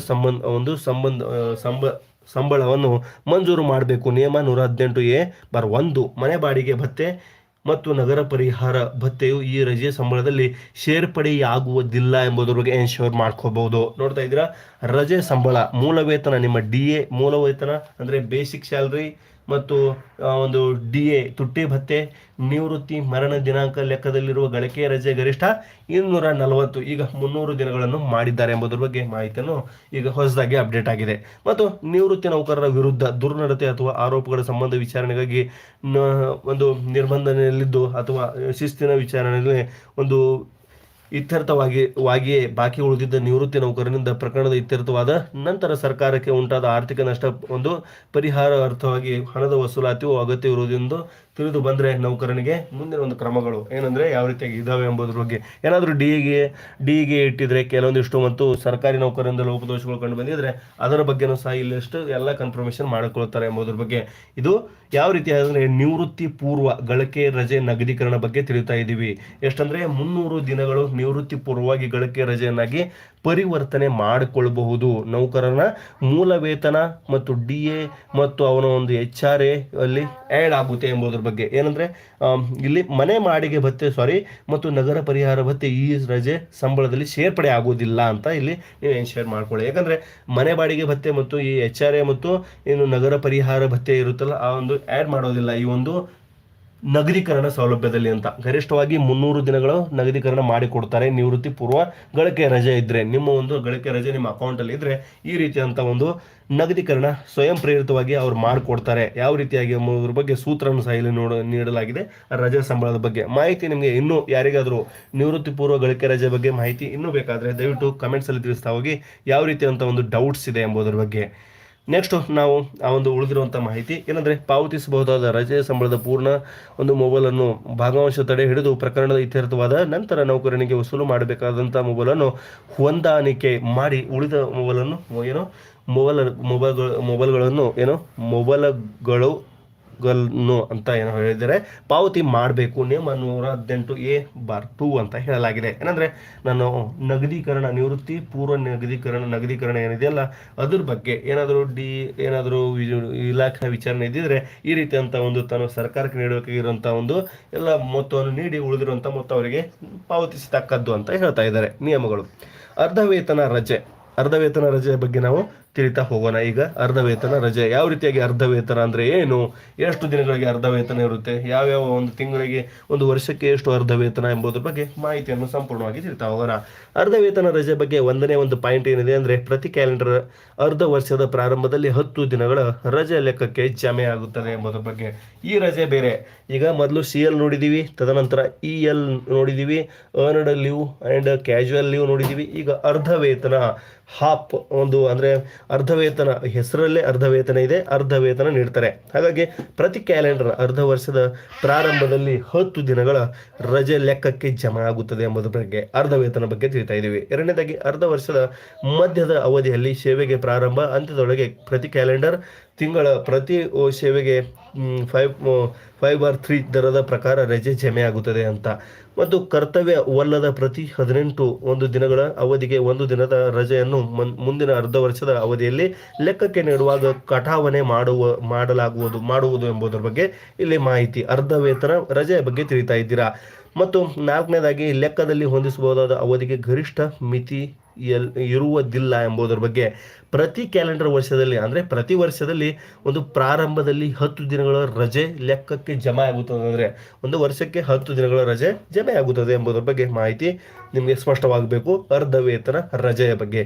ಹಾಗಾಗಿ ಅರ್ಧ ವೇತನ ರಜೆಯನ್ನು ಒಂದು ಕ್ಯಾಲೆಂಡರ್ ವರ್ಷದಲ್ಲಿ 2 ಕಂತುಗಳಲ್ಲಿ ಪ್ರತಿ ಜನವರಿ ಹಾಗೂ ಜುಲೈ 1ರಂದು ಮುಂಗಡವಾಗಿ 10 ದಿನಗಳ ರಜೆ ಜಮೆ ಮಾಡತಕ್ಕದ್ದು ಎಂಬುದರ ಬಗ್ಗೆ. 20 ಡೇಸ್ ಈ ಒಂದು ಅರ್ಧ ವೇತನ ರಜೆ ಜಮೆ ಆಗುತ್ತದೆ ಎಂಬುದರ ಬಗ್ಗೆ. ಅರ್ಧ ವೇತನ ಅಂದರೆ ಈಗ 1,000 ರೂಪಾಯಿ ಏನಾದರೂ ಪಡಿತಾ ಇದ್ರೆ ಅದರಲ್ಲಿ 500 ರೂಪಾಯಿ ಅರ್ಧ ವೇತನ, ಅರ್ಧ ದಿನದ ಗಳಿಕೆ ರಜೆ ಅಂತ ಇಲ್ಲಿ ಕರೀತಾರೆ ಇದಕ್ಕೆ. ಹಾಗಾಗಿ ಒಂದು ವರ್ಷದಲ್ಲಿ 2 ಬಾರಿ ರಿನ್ಯೂವಲ್ ಆಗ್ತವೆ, ಒಂದು ಜನವರಿ ಮತ್ತು ಇನ್ನೊಂದು ಜುಲೈನಲ್ಲಿ. ಅಂದ್ರೆ 10 ಜನವರಿಯಲ್ಲಿ 10, ಜುಲೈನಲ್ಲಿ 10 ರಜೆಗಳು ಆ್ಯಡ್ ಆಗ್ತಾ ಹೋಗ್ತವೆ. ಮಾಹಿತಿ ನಿಮಗೆ ಈಗ ಯಾವುದೇ ರೀತಿ ಕನ್ಫ್ಯೂಸ್ ಇರಬಾರ್ದು.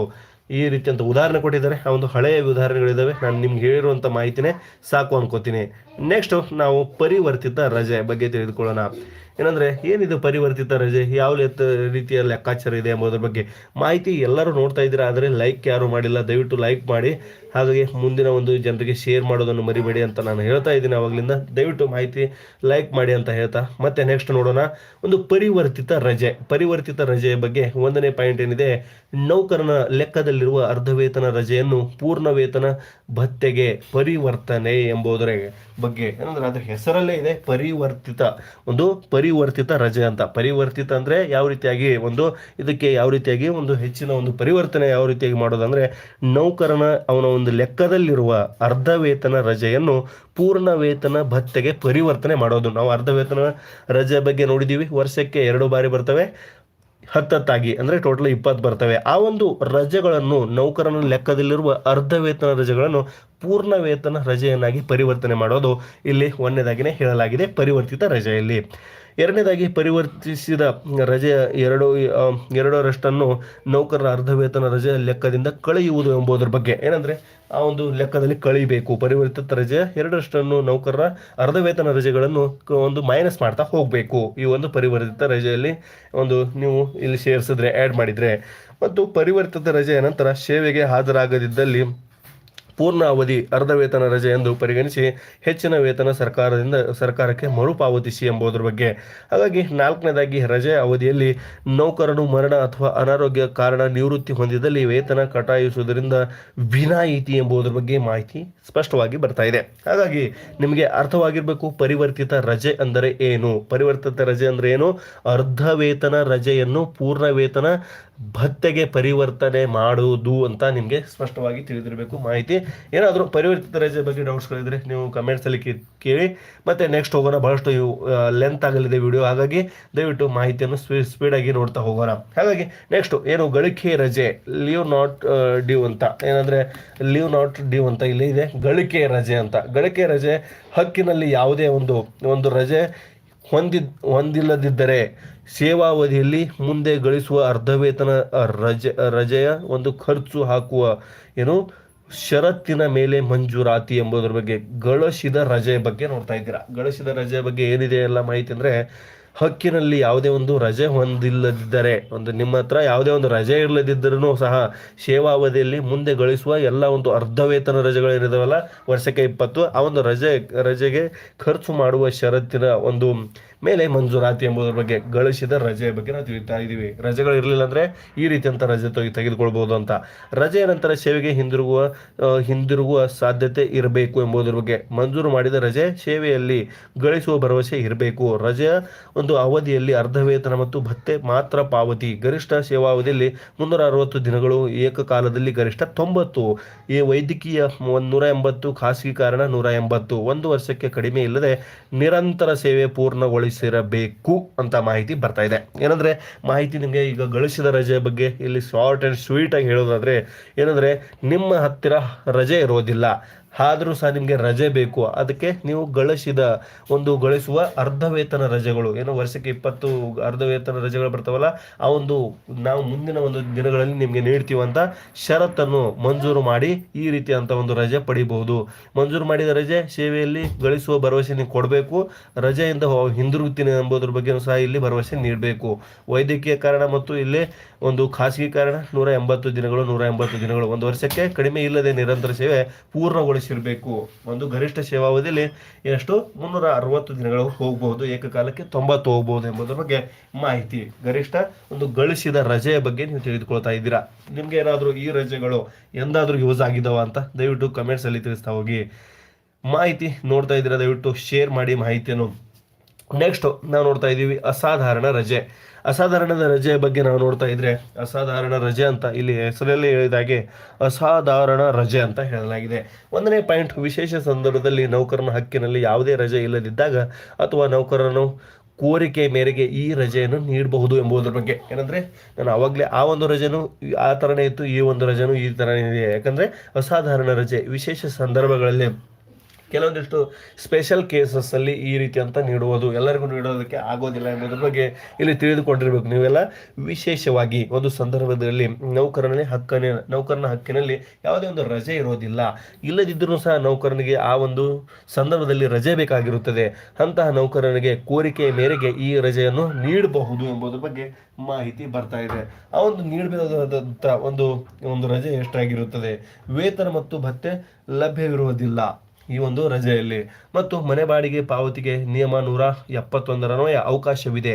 ಒಂದು 3ನೇ ಪಾಯಿಂಟು. 4ನೇದಾಗಿ ಕೋರಿಕೆ ಮೇರೆಗೆ ಗರಿಷ್ಠ 3 ತಿಂಗಳು ದೀರ್ಘಕಾಲದ ಕಾಯಿಲೆಯ ಕಾರಣ ಗರಿಷ್ಠ 180 ದಿನಗಳಿಂದ 1.5 ವರ್ಷದವರೆಗೆ ಸೇವಾ ಅವಧಿಯಲ್ಲಿ ಗರಿಷ್ಠ 5 ವರ್ಷ ಎಂಬುದರ ಬಗ್ಗೆ. ಈ ಒಂದು ಅಸಾಧಾರಣ ರಜೆ ಬಹಳಷ್ಟು ಲಾಂಗ್ ಲೀವ್ ಇದೆ. ಆ ಒಂದು ಲಾಂಗ್ ಲೀವ್ ಬಹಳಷ್ಟು ರೇರ್ ಕೇಸಲ್ಲಿ ತೆಗೆದುಕೊಳ್ಬೋದು.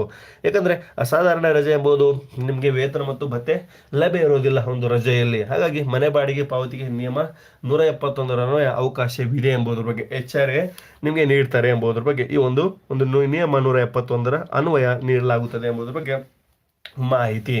ಅಸಾಧಾರಣ ರಜೆ ಬಗ್ಗೆ ಯಾವುದಾದ್ರು ಡೌಟ್ಗಳಿದಾವ ದಯವಿಟ್ಟು ಕೇಳಿ. ಯಾಕಂದರೆ ಯಾವ ರೀತಿಯಾಗಿ ಒಂದು ನೀಡ್ತಾರೆ, ಆ ಒಂದು ರಜೆ ನೀಡ್ತಾರೆ ನಿಮಗೆ, ಆದರೆ ಒಂದು ವೇತನ ಮತ್ತು ಭತ್ಯೆ ನೀಡೋದಿಲ್ಲ ಎಂಬುದರ ಬಗ್ಗೆ. ಆದರೆ ನಿಯಮ 171 ಅನ್ವಯ HR ಮಾತ್ರ ನೀಡ್ತಾರೆ ಎಂಬುದರ ಬಗ್ಗೆ ಮಾಹಿತಿ ಇದೆ. ಗರಿಷ್ಠವಾಗಿ 180 ದಿನಗಳು ಒಂದು ಇಲ್ಲಿ ಮತ್ತು 1.5 ವರ್ಷ ಸೇವಾ ಅವಧಿಯಲ್ಲಿ ಟೋಟಲಾಗಿ 5 ವರ್ಷ ಹೋಗಬಹುದು. ಈ ರೀತಿಯಂಥ ಅಸಾಧಾರಣ ರಜೆ ಎಂಬುದರ ಬಗ್ಗೆ. ಅಸಾಧಾರಣ ರಜೆ ನಿಮಗೆ ಕ್ಲಿಯರ್ ಆಗಿರ್ಬೇಕಲ್ಲ. ನೆಕ್ಸ್ಟ್ ನೋಡೋಣ ಬನ್ನಿ. ಪರೀಕ್ಷಾ ರಜೆ ಏನು, ಎಕ್ಸಾಮಿನೇಷನ್ ಲೀವ್ ಅಂತ. ಎಕ್ಸಾಮಿನೇಷನ್ ಲೀವ್ ಬಗ್ಗೆ ತಿಳಿತಾ ಹೋಗೋಣ. ಹುದ್ದೆಗೆ ನಿಗದಿತ ಇಲಾಖಾ ಪರೀಕ್ಷೆಗಳ ಹಾಜರಾತಿಗೆ ಪರೀಕ್ಷೆ ರಜೆ ನೀಡಬಹುದು. 2 ಪ್ರಯತ್ನಗಳಿಗೆ ಮಾತ್ರ ಅವಕಾಶ ಲಭ್ಯ. ಪರೀಕ್ಷೆಗೆ ಹಾಜರಾದ ಬಗ್ಗೆ ಪ್ರಮಾಣ ಪತ್ರ ಒದಗಿಸಬೇಕು. 4ನೇದಾಗಿ ಸೇವಾ ವಹಿಯಲ್ಲಿ ರಜೆ ಮಂಜೂರಾತಿ ವಿವರ ದಾಖಲಿಸಬೇಕು ಎಂಬುದರ ಬಗ್ಗೆ. ಏನಂದರೆ ಸೇವಾ ವಹಿ ಅಂದರೆ ಅವರ ಒಂದು ಸೇವಾ ವಹಿ ತೆರೆಯಲಾಗಿರುತ್ತದೆ. ಸರ್ಕಾರಿ ನೌಕರನು ಸೇವೆಯಲ್ಲಿ ಸೇರಿದಾಗ ಅವರಿಗೆ ಇರುವಂಥ ಒಂದು ಸೇವಾ ವಹಿಯನ್ನು ಆ ಒಂದು ಸೇವಾ ವಹಿಯಲ್ಲಿ ಈ ರೀತಿಯಂತ ಮಂಜೂರಾಗಿದೆ ಅಂತ ಇಲ್ಲಿ ದಾಖಲಿಸಬೇಕು ಎಂಬುದರ ಬಗ್ಗೆ. ಪರೀಕ್ಷಾ ರಜೆ ಎಕ್ಸಾಮಿನೇಷನ್ ಲೀವ್ ಬಗ್ಗೆ ತಿಳಿತಾ ಇದ್ದೀರಾ ದಯವಿಟ್ಟು. ಯಾರೆಲ್ಲ ಬಹಳಷ್ಟು ಜನ ಹೋಗ್ತಾ ಇರ್ತಾರೆ, ಎಕ್ಸಾಮಿನೇಷನ್ ಬರಿತಾ ಇರ್ತಾರೆ, ಹಾಗಾಗಿ ಯಾವೆಲ್ಲ ಡೌಟ್ಸ್ಗಳಿರ್ತವೆ ಅವರಿಗೆ, ಒಂದು ಎಕ್ಸಾಮಿನೇಷನ್ ಲೀವ್ ಅಂದರೆ ಏನು ಸರ್ ಅಂತ ಕೇಳ್ತಾ ಇರ್ತಾರೆ. ಹಾಗಾಗಿ ಹುದ್ದೆಗೆ ನಿಗದಿತ ಇಲಾಖಾ ಪರೀಕ್ಷೆಗೆ ಹಾಜರಾತಿಗಾಗಿ ಪರೀಕ್ಷಾ ರಜೆ ನೀಡಬಹುದು. ಯಾವುದೇ ರೀತಿಯಂತ ನೀಡೋಕ್ಕೆ ಆಗೋದಿಲ್ಲ ಅಂತ ಪ್ರಾಧಿಕಾರಗಳು ಎಲ್ಲ ಇಲಾಖೆಯವರು ಹೇಳೋಕ್ಕಾಗಲ್ಲ ಯಾರೇನು. ಇಲ್ಲಿ ಅವರ ಒಂದು ಹಕ್ಕಾಗಿದೆ ಪರೀಕ್ಷಾ ರಜೆ. ಹಾಗಾಗಿ 2 ಪ್ರಯತ್ನಗಳಿಗೆ ಮಾತ್ರ ಅವಕಾಶ ಲಭ್ಯವಿದೆ. ನೀನು ಪ್ರತಿದಿನನೂ ಪರೀಕ್ಷೆ ಬರಿತೀನಿ ಅಂತ ಹೋದರೆ ಇಲ್ಲಿ ನೀಡೋದಕ್ಕೆ ಆಗೋದಿಲ್ಲ. ಪ್ರತಿ ಒಂದು ಸೇವಾ ಅವಧಿಯಲ್ಲಿ 2 ಬಾರಿ ಮಾತ್ರ ಈ ರೀತಿಯಂಥ ಒಂದು ಪರೀಕ್ಷಾ ರಜೆ ಕೊಡುವಂಥ ಅವಕಾಶ ಇದೆ. ಇಲ್ಲಾಂದರೆ ನೀನು CL ಹಾಕ್ಕೊಂಡು ಕ್ಯಾಜುವಲ್ ಲೀವನ್ನು ಹಾಕ್ಕೊಂಡು ನೀವು ಹೋಗ್ಬೋದು ಎಂಬುದರ ಬಗ್ಗೆ. 3ನೇದಾಗಿ ಪರೀಕ್ಷೆಗೆ ಹಾಜರಾದ ಬಗ್ಗೆ ಪ್ರಮಾಣ ಪತ್ರ ಒದಗಿಸಬೇಕು. ಹಾಲ್ ಟಿಕೆಟ್ ಏನಾದರೂ ಇಲ್ಲಿ ಒಂದು ಸಂಬಂಧಪಟ್ಟ ಇಲಾಖೆಗೆ ನೀಡಬೇಕು ಎಂಬುದರ ಬಗ್ಗೆ. ಸೇವಾ ವಹಿಯಲ್ಲಿ ರಜೆ ಮಂಜೂರಾತಿಗೆ ಸಂಬಂಧಿಸಿದಂತೆ ವಿವರಗಳನ್ನು ದಾಖಲಿಸಬೇಕು ಎಂಬುದರ ಬಗ್ಗೆ ಮಾಹಿತಿ ನಿಮಗೆ ಕ್ಲಿಯರ್ ಆಗಿರ್ಬೇಕಲ್ಲದ. ಈಗ ಪರೀಕ್ಷಾ ರಜೆ ಬಗ್ಗೆ ಏನಾದರೂ ಡೌಟ್ಸ್ಗಳಿದ್ರೆ ದಯವಿಟ್ಟು ಕೇಳ್ತಾ ಹೋಗಿ.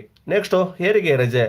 ಏನಂದರೆ ಹೆರಿಗೆ ರಜೆ ಬಹಳಷ್ಟು ಲೇಡೀಸ್ ಒಂದು ಹೆಣ್ಮಕ್ಳಿಗೆ ಸಂಬಂಧಿಸಿದಂಥ ಬಹಳಷ್ಟು ಇಂಪಾರ್ಟೆಂಟ್ ಅಂತ ಮಾಹಿತಿ ಹೇಗೆ. ಯಾಕಂದರೆ ಹೆರಿಗೆ ರಜೆ ಎಲ್ಲ ಒಂದು ಹೆಣ್ಮಕ್ಳು ಹೋಗುವಂಥದ್ದು. ಹಾಗಾಗಿ 2 ಅಥವಾ ಹೆಚ್ಚು ಜೀವಂತ ಮಕ್ಕಳಿದ್ದರೆ ಈ ಸೌಲಭ್ಯ ದೊರೆಯುವುದಿಲ್ಲ ಅಂತ. ಏನಂದರೆ 2 ಅಥವಾ ಹೆಚ್ಚು ಜೀವಂತ ಮಕ್ಕಳಿದ್ದರೆ ಈ ಸೌಲಭ್ಯ ದೊರೆಯುವುದಿಲ್ಲ. ಹೆರಿಗೆ ರಜೆ ಗರಿಷ್ಠ 135 ದಿನಗಳು. ಬಟವಾಡೆ ಅಧಿಕಾರಿ ಮಂಜೂರಾತಿ ಪ್ರಾಧಿಕಾರ 135 ದಿನಗಳ ಅವಿರಹಿತವಾದ ಉಪಯೋಗ ಇತರೆ ಹಕ್ಕಿನ ರಜೆಯೊಂದಿಗೆ ವೈದ್ಯಕೀಯ ಕಾರಣದ ಮೇಲೆ ಸಂಯೋಜಿಸಿ ಬಳಕೆ. ಗರ್ಭಪಾತವಾದ ಸಂದರ್ಭದಲ್ಲಿ ವೈದ್ಯಕೀಯ ಪ್ರಮಾಣ ಪತ್ರ ಆಧರಿಸಿ ಗರಿಷ್ಠ 6 ವಾರಗಳ ರಜೆ ಅಂತ. ಇದು ಹೆರಿಗೆ ರಜೆ ಅಂತ ನೀಡಿದರೆ, ಆದರೆ ಯಾವ ರೀತಿ ಅಂತ ಒಂದು ಸೌಲಭ್ಯ ಯಾವ ರೀತಿಯಾಗಿ ಒಂದು ನಿರ್ಬಂಧನೆಗಳು ಹೇರಿದ್ದಾರೆ ಎಂಬುದರ ಬಗ್ಗೆ ನಾವು ನೋಡ್ತಾ ಹೋದರೆ 2 ಅಥವಾ ಹೆಚ್ಚು ಜೀವಂತ ಮಕ್ಕಳಿದ್ದರೆ ಈ ಸೌಲಭ್ಯ ದೊರೆಯೋದಿಲ್ಲ ಅಂತ ಹೇಳ್ತಾ ಇದ್ದಾರೆ. ಗರಿಷ್ಠ 135 ದಿನಗಳು. ಬಟವಾಡೆ ಅಧಿಕಾರಿ ಮಂಜೂರಾತಿ ಪ್ರಾಧಿಕಾರ 135 ದಿನಗಳ ಒಂದು ಉಪಯೋಗ ಮಾಡ್ಕೋಬಹುದು. ಇತರೆ ಹಕ್ಕಿನ ರಜೆಗಳೊಂದಿಗೆ ವೈದ್ಯಕೀಯ ಕಾರಣದ ಮೇಲೆ ಸಂಯೋಜಿಸಿ ಬಳಕೆ ಮಾಡ್ಕೋಬಹುದು ಎಂಬುದರ ಬಗ್ಗೆ ಇಲ್ಲಿ ವೈದ್ಯಕೀಯ ಒಂದು ಕಾರಣವನ್ನು ಹಚ್ಚಿ ಈ ಒಂದು ಮತ್ತೊಂದು ಎಲ್ಲ ರಜೆಗಳನ್ನು ಸಹ ಇದರ ಜೊತೆ ನೀವು ಯೂಸ್ ಮಾಡ್ಕೋಬಹುದು ಎಂಬುದರ ಬಗ್ಗೆ ಹೆರಿಗೆ ರಜೆ ಬಗ್ಗೆ ಮಾಹಿತಿ. ಹೆರಿಗೆ ರಜೆ ಬಗ್ಗೆ ನಿಮಗೆ ಕ್ಲಿಯರ್ ಆಗಿರ್ಬೋದಲ್ಲ. ಗರಿಷ್ಠವಾಗಿ 135 ದಿನಗಳು ಹೋಗಬಹುದು ಎಂಬುದರ ಬಗ್ಗೆ. ಮತ್ತು 2 ಅಥವಾ ಹೆಚ್ಚು ಜೀವಂತ ಮಕ್ಕಳಿದ್ದರೆ ಈ ಸೌಲಭ್ಯ ದೊರೆಯುವುದಿಲ್ಲ ಅಂತ. ಮತ್ತು ಬಟವಾಡೆ ಅಧಿಕಾರಿಗಳು ಮಂಜೂರಾತಿಗೆ ಪ್ರಾಧಿಕಾರ ಇರುತ್ತದೆ ಎಂಬುದರ ಬಗ್ಗೆ. ಆಧರಿಸಿ ಒಂದು ಗರಿಷ್ಠ 6 ವಾರಗಳ ರಜೆ ಒಂದು ಪಡೆಯಬಹುದು ಎಂಬುದರ ಬಗ್ಗೆ ಮಾಹಿತಿ. 135 ದಿನಗಳ ವಿರತವಾದ ಒಂದು ಉಪಯೋಗವಿರಬಹುದು ಎಂಬುದರ ಬಗ್ಗೆ. ಪಿತೃತ್ವ ರಜೆ ಯಾರಿಗಿದೆ? ಸರ್ಕಾರಿ ನೌಕರನ ಪತ್ನಿಗೆ ಹೆರಿಗೆ ಸಂದರ್ಭದಲ್ಲಿ ನೆರವು ನೀಡಲು ಗರಿಷ್ಠ 15 ದಿನಗಳ ಪಿತೃತ್ವ ರಜೆ ಲಭ್ಯ. 2 ಅಥವಾ ಹೆಚ್ಚು ಜೀವಂತ ಮಕ್ಕಳಿದ್ದರೆ ಈ ಸೌಲಭ್ಯ ದೊರೆಯುವುದಿಲ್ಲ ಎಂಬುದರ ಬಗ್ಗೆ. ಏನಂದ್ರೆ ನಿಮಗೆ 2 ಅಥವಾ ಈ ಒಂದು ಪದದ ಅರ್ಥ ಗೊತ್ತಾಗಿಲ್ಲ ಅಂದ್ರೆ ದಯವಿಟ್ಟು ಎನ್ಶೋರ್ ಮಾಡ್ಕೊಳ್ಳಿ. ಹೆರಿಗೆ ರಜೆಯಲ್ಲಿ ನಾನು ಹೇಳಿದ್ನಲ್ಲ, 2 ಅಥವಾ ಹೆಚ್ಚು ಜೀವಂತ ಮಕ್ಕಳಿದ್ದರೆ ಈ ಸೌಲಭ್ಯ ದೊರೆಯುವುದಿಲ್ಲ ಅಂದ್ರೆ 2 ಮಕ್ಕಳಿಗೆ ಮಾತ್ರ ಸೀಮಿತವಾಗಿರುತ್ತದೆ ಈ ಒಂದು ರಜೆ ಎಂಬುದರ ಬಗ್ಗೆ. ಹೆಣ್ಮಕ್ಳಿಗೂ ಸಹ ಒಂದೇ ಒಂದು ರೂಲ್ಸು, ಗಂಡ ಮಕ್ಕಳಿಗೂ ಒಂದು ಇದು ಪುರುಷರು ಮತ್ತು ಮಹಿಳೆಯರಿಗೆ ಇರುವಂಥ ಒಂದೇ ರೂಲ್ಸ್ ಏನಿದೆ ಅಂದರೆ, ಮಹಿಳೆಯರಿಗೂ ಸಹ 2 ಮಕ್ಕಳಿಗಿಂತ ಹೆಚ್ಚಿನ ಒಂದು ಮಕ್ಕಳಿದ್ರೆ ಈ ಒಂದು ರೂಲ್ಸ್ ಅಪ್ಲೈ ಆಗೋದಿಲ್ಲ, ಈ ರಜೆ ಸಿಗೋದಿಲ್ಲ. ಮತ್ತು ಗಂಡಸರಿಗೂ ಸಹ ಈ ಒಂದು 2ಕ್ಕಿಂತ ಹೆಚ್ಚಿನ ಮಕ್ಕಳಿದ್ರೆ ಈ ಒಂದು ರಜೆ ಸಿಗೋದಿಲ್ಲ. 2 ಮಕ್ಕಳಿಗೆ ಮಾತ್ರ ಸೀಮಿತವಾಗಿರುತ್ತದೆ, 1 ಮತ್ತು 2 ಅಷ್ಟೇನೆ. ಹಾಗಾಗಿ ಮಾಹಿತಿಯನ್ನು ದಯವಿಟ್ಟು ಸಂಪೂರ್ಣವಾಗಿ. ಹೆರಿಗೆ ರಜೆಯಲ್ಲಿ 135 ದಿನಗಳು ಇರ್ತವೆ. ಇಲ್ಲಿ ಪಿತೃತ್ವ ರಜೆಯಲ್ಲಿ ಏನಂದ್ರೆ 15 ದಿನಗಳು. ಏನಂದ್ರೆ ಸರ್ಕಾರಿ ನೌಕರನ ಹೆಂಡತಿ ಹೆರಿಗೆ ಆದಲ್ಲಿ 15 ದಿನಗಳ ಪಿತೃತ್ವ ರಜೆ ಲಭ್ಯವಿರುತ್ತದೆ ಆತನಿಗೆ.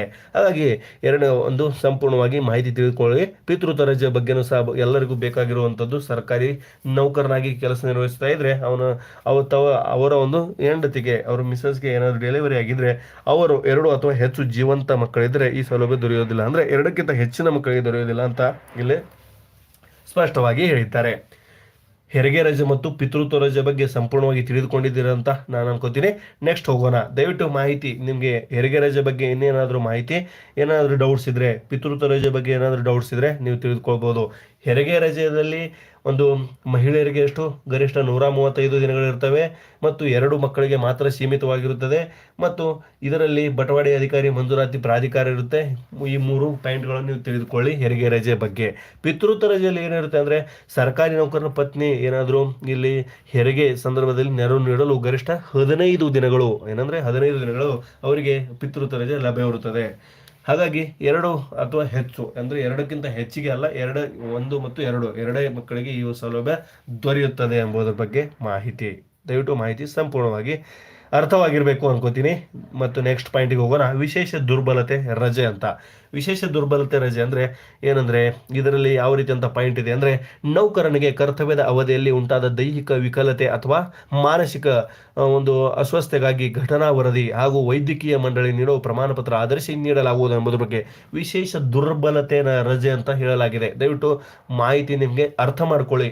ಒಂದು ಪಾಯಿಂಟ್ಗಳಲ್ಲೇ ಆ ಒಂದು ಕ್ವಶನ್ಸ್ಗಳಲ್ಲಿ ಆ ಒಂದು ಹೆಡ್ಡಿಂಗಲ್ಲೇ ಹೇಳಲಾಗಿದೆ ದುರ್ಬಲತೆ ರಜೆ ಅಂತ. ನೌಕರನಿಗೆ ಕರ್ತವ್ಯದ ಅವಧಿಯಲ್ಲಿ ಉಂಟಾದ ದೈಹಿಕ ವಿಕಲತೆ ಅಥವಾ ಮಾನಸಿಕ ಅಸ್ವಸ್ಥತೆಗಾಗಿ ಘಟನಾ ವರದಿ ಹಾಗೂ ವೈದ್ಯಕೀಯ ಮಂಡಳಿ ನೀಡಿರೋ ಪ್ರಮಾಣ ಪತ್ರ ಆಧರಿಸಿ ನೀಡಲಾಗುವುದು ಎಂಬುದರ ಬಗ್ಗೆ.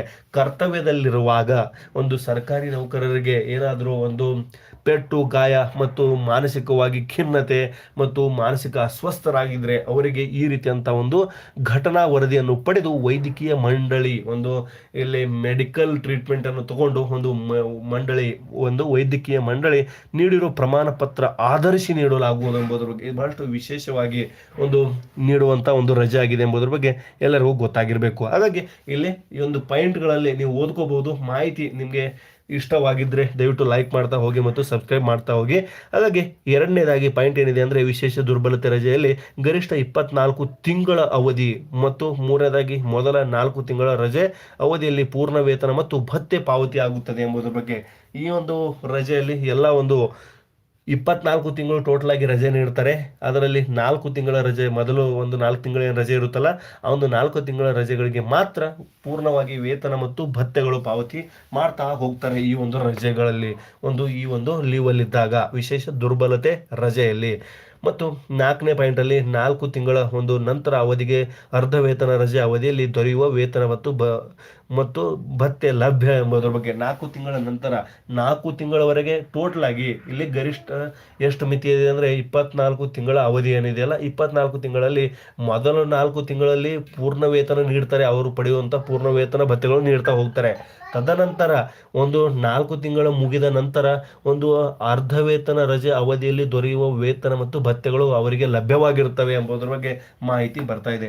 ಮಂಜೂರಾತಿ ಪ್ರಾಧಿಕಾರ ಸರ್ಕಾರಕ್ಕೆ ಸಂಬಂಧಿಸಿದಂತೆ ಇರುತ್ತದೆ ಎಂಬುದರ ಬಗ್ಗೆ ಇಲ್ಲಿ ಮಾಹಿತಿ ನೀಡಲಾಗಿದೆ. ವಿಶೇಷ ದುರ್ಬಲತೆ ರಜೆ, ಯಾರಾದರೂ ವಿಶೇಷ ದುರ್ಬಲತೆ ಸರ್ಕಾರಿ ಸೇವೆಯಲ್ಲಿರುವಾಗ ಕಂಡು ಬಂದಿದ್ರೆ ಈ ಒಂದು ಮಾಹಿತಿ ಅವರಿಗೆ ಫಸ್ಟ್ ಇಂಪಾರ್ಟೆಂಟ್ ಆಗಿರುತ್ತದೆ. ವಿಶೇಷ ದುರ್ಬಲತೆ ರಜೆ ಬಗ್ಗೆ ಮಾಹಿತಿ ಬಹಳಷ್ಟು ಇಂಪಾರ್ಟೆಂಟ್ ಆಗಿದೆ. ಎಲ್ಲ ಒಂದು ಯಾವುದೇ ರೀತಿಯಂಥ ಡೌಟ್ಸ್ಗಳಿದ್ರೆ ಕಮೆಂಟ್ಸಲ್ಲಿ ತಿಳಿಸಿ, ನಾವು ಎಲ್ಲ ಒಂದು ಡೌಟ್ಸ್ಗಳನ್ನು ಕ್ಲಿಯರ್ ಮಾಡುವಂಥ ಕೆಲಸ ಪ್ರಾಮಾಣಿಕವಾಗಿ ಮಾಡ್ತೀವಿ. ಮಾಹಿತಿ ದಯವಿಟ್ಟು ಎಲ್ಲರಿಗೂ ಶೇರ್ ಮಾಡಿ. ಈ ರೀತಿಯಂಥ ಮಾಹಿತಿ ಸಿಗೋದು ರಿಯಲ್ ಅನ್ಕೋತೀನಿ ನಾನು. ಒಂದು ಬಹಳಷ್ಟು 40 ನಿಮಿಷಗಳಿಗಿಂತ ಹೆಚ್ಚಿನ ಒಂದು ಮಾಹಿತಿ ಇಲ್ಲಿ ನೀವು ನೋಡ್ತಾ ಹೋಗ್ತಾ ಇದ್ದೀರಾ. ರಜೆ ಬಳಕೆಗೆ ಮಿತಿ ಯಾವ ರೀತಿಯಾಗಿದೆ, ರಜೆ ಬಳಕೆಗೆ ಮಿತಿಯನ್ನು ನಾವು ನೋಡ್ತಾ ಹೋಗೋಣ. ಈಗ ಎಲ್ಲ ರೀತಿಯ ಒಂದು ಟೋಟಲ್ ಆಗಿ 11 ರೀತಿಯ ರಜೆಗಳ ಬಗ್ಗೆ ನೀವು ನೋಡ್ತಾ ಹೋಗಿದ್ದೀರಾ. ಎಲ್ಲ ಒಂದು ಡೀಟೇಲ್ಸ್ ಅನ್ನು ನಾವು ನೀಡ್ತಾ ಹೋಗಿದ್ದೀವಿ. ಹಾಗಾಗಿ ಇನ್ನು ಮುಂದೆ ಏನು ನೋಡೋಣ ಅಂದರೆ ರಜೆ ಬಳಕೆಗೆ ಯಾವ ರೀತಿಯಾಗಿ ಮಿತಿ ಇದೆ ಎಂಬುದರ ಬಗ್ಗೆ ಇಲ್ಲಿ ಒಂದು ನಾವು ತಿಳಿತಾ ಹೋಗೋಣ. ಇಂಪಾರ್ಟೆಂಟ್ ಪಾಯಿಂಟ್ಸ್ಗಳನ್ನು, ಕೆಲವೊಂದಿಷ್ಟು ಹೈಲೈಟ್ಸ್ಗಳನ್ನು. ಈಗ ಏನಂದರೆ ರಜೆ ಬಳಕೆಗೆ ಮಿತಿ, ಒಂದನೇದಾಗಿ ಸಾಂದರ್ಭಿಕ CL ರಜೆಗೆ 7 ದಿನಗಳ ಮಿತಿ ಇದೆ. ಎರಡನೇದಾಗಿ ಗಳಿಕೆ ರಜೆ 120 ದಿನಗಳು. ಒಂದು ಅಧಿಕಾರಿಗಳಿಗೆ ವಿದೇಶ ಪ್ರಯಾಣಕ್ಕೆ 180 ದಿನಗಳು, ನಿವೃತ್ತಿ ಪೂರ್ವದಲ್ಲಿ 240 ದಿನಗಳು ಅಂತ ಇಲ್ಲಿ ನೀಡಲಾಗಿದೆ. ಒಂದನೇದಾಗಿ ಸಾಂದರ್ಭಿಕ ರಜೆ 7 ದಿನಗಳು ಹೋಗ್ಬೋದು ಒಂದು ಸಲಕ್ಕೆ ಮಾತ್ರ. ಎರಡನೇದಾಗಿ ಗಳಿಕೆ ರಜೆಯನ್ನು 120 ದಿನಗಳು ಹೋಗ್ಬೋದು. ವಿದೇಶಕ್ಕೆ ಪ್ರಯಾಣ ಮಾಡ್ತಾ ಇದ್ರೆ 180 ದಿನಗಳು ಮತ್ತು ನಿವೃತ್ತಿ ಪೂರ್ವದಲ್ಲಿ 240 ದಿನಗಳು ಹೋಗ್ಬೋದು. ಎದ್ರ ಬಗ್ಗೆ ತಿಳಿತಾ ಇದ್ರೆ ಗಳಿಕೆ ರಜೆ EL ರಜೆಗಳ ಬಗ್ಗೆ ತಿಳಿತಾ ಹೋದ್ರಿ. ಮೂರನೇದಾಗಿ ಪರಿವರ್ತಿತ ರಜೆ 120 ದಿನಗಳು ಇತರೆ ರಜೆಗಳೊಂದಿಗೆ ಸಂಯೋಜಿಸಿದರೆ 180 ದಿನಗಳು ಎಂಬುದರ ಬಗ್ಗೆ ಪರಿವರ್ತಿತ ರಜೆ ಬಗ್ಗೆ ಇರುವಂಥ ಇಂಪಾರ್ಟೆಂಟ್ ಪಾಯಿಂಟ್. ನಾಲ್ಕನೇದಾಗಿ ಗಳಿಸಿದ ರಜೆ ಬಗ್ಗೆ 90 ದಿನಗಳ ವೈದ್ಯಕೀಯ ಕಾರಣದ ಮೇಲೆ 180 ದಿನಗಳು ಮತ್ತು ಸೇವಾವಧಿಯಲ್ಲಿ 360 ದಿನಗಳು ಗಳಿಸಿದ ರಜೆಯನ್ನು ನೀವು ಹೋಗ್ಬೋದು. ಐದನೇದಾಗಿ ಅಸಾಧಾರಣ ರಜೆ 90 ದಿನಗಳು ವೈದ್ಯಕೀಯ ಕಾರಣದ ಮೇಲೆ 180 ದಿನಗಳು ದೀರ್ಘಾವಧಿಗೆ ಒಂದು ರೋಗಿಗಳಿಗೆ ಒಂದು 18 ತಿಂಗಳು ಎಂಬುದರ ಬಗ್ಗೆ ಅಸಾಧಾರಣ ರಜೆ ಬಗ್ಗೆ. ಏಳನೇದಾಗಿ ಹೆರಿಗೆ ರಜೆ 135 ದಿನಗಳು ಅಂತ ರಾಜ್ಯದಲ್ಲಿ ಯಾರೆಲ್ಲ ಒಂದು ಲೇಡೀಸ್ ಯಾರೆಲ್ಲ ಮಹಿಳೆಯರು ಕೆಲಸ ನಿರ್ವಹಿಸ್ತಾ ಇದ್ದೀರಾ ಅವರಿಗೆ ಇಂಪಾರ್ಟೆಂಟ್ ಆಗಿದೆ ಹೆರಿಗೆ ರಜೆ ಬಗ್ಗೆ. ಹೆರಿಗೆ ರಜೆ 135 ದಿನಗಳು. ಅದ್ರ ಜೊತೆಯಾಗಿನೇ ನಾವು ಪಿತೃತ್ವ ರಜೆ ಬಗ್ಗೆ ಗಂಡಸರಿಗೆ ಸಂಬಂಧಿಸಿದಂತೆ 15 ದಿನಗಳು ಹೋಗ್ಬೋದು.